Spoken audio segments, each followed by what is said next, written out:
laid the foundation for a dull social life. In other words, I was a girl who had zero self-confidence, shying away from the smallest of conversations.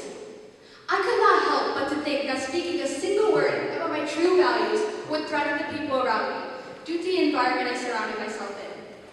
These people I am referring to would not understand the cultural values I practice at home, restraining me from finding my voice and allowing it to harmonize with identity.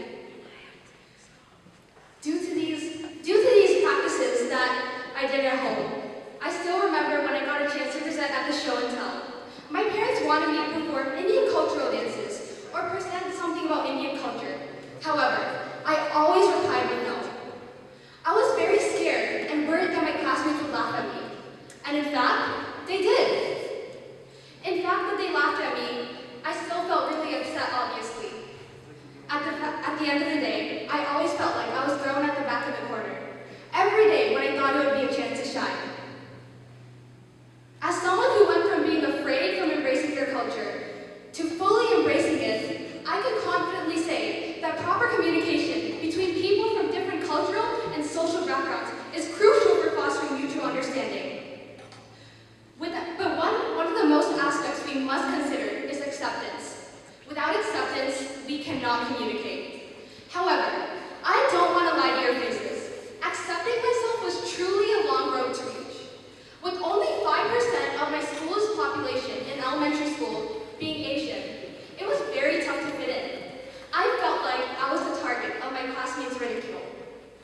From being laughed at my cultural dances to being laughed at for my henna on my hands, I would always ask my parents, hey, could I remove this henna off my hands? People are making fun of me for it.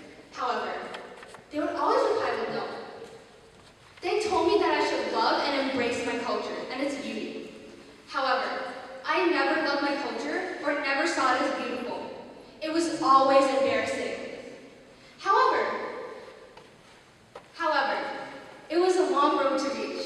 I cannot lie to your faces. It was definitely a long road to reach this embracement. With only 5, I believe it was unattainable to overcome divisions and for the people around me to accept my culture. Even as myself, I could not accept my culture with all the tensions that surrounded me. But then years later, I had a complete change of heart. In 8th grade, my friends suggested that we should wear kurtas for Diwali. They wanted all the Indian boys and girls to wear traditional Indian wear to school that day. Honestly, at first, I was like, absolutely not. However, at first, they told me it wasn't okay to be embarrassed about our culture. That line captivated me, but made me wonder, how is that even possible? Taking it to heart, the night before I sat on my bed, I debated if I should really show up to school in a traditional Indian dress. The next morning, I took a huge step. I decided to wear my kurta to school. To my surprise, many others did too. That experience marked a huge turning point for me. That day I wore the kurta, I felt something unknown within me. Maybe it was pride, but it was a surge of confidence I was given. Inspired by this confidence, I embraced my cultural values in 9th grade at my new school. I proposed that all the Indian boys and girls wear traditional wear on Diwali. We were a small group, but we all ended up participating. This idea caught the eyes of the student government and inspired them to throw a culture week open to all different cultures. During this week, students were encouraged to wear traditional clothing, perform cultural dances, and bring homemade dishes special to their heritage. It was incredible to see so many people appreciate and celebrate each other's cultures. Learning from this, I decided I would take another bold step. I performed an Indian classical dance at the school talent show. Despite the awkward stares I received, I decided I would push through. I decided I wouldn't walk away without feeling confident. Initially, I avoided meeting everyone's eyes, but I decided to face the audience midway through. I could feel my emotions connecting with the audience, allowing me to spread my love and passion for my culture.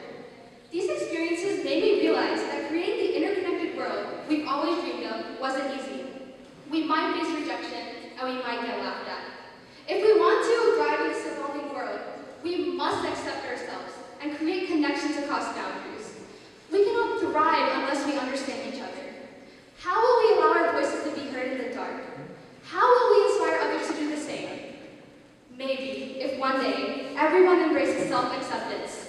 can go beyond bridging boundaries and creating the interconnectedness that I have dreamed of, but you guys have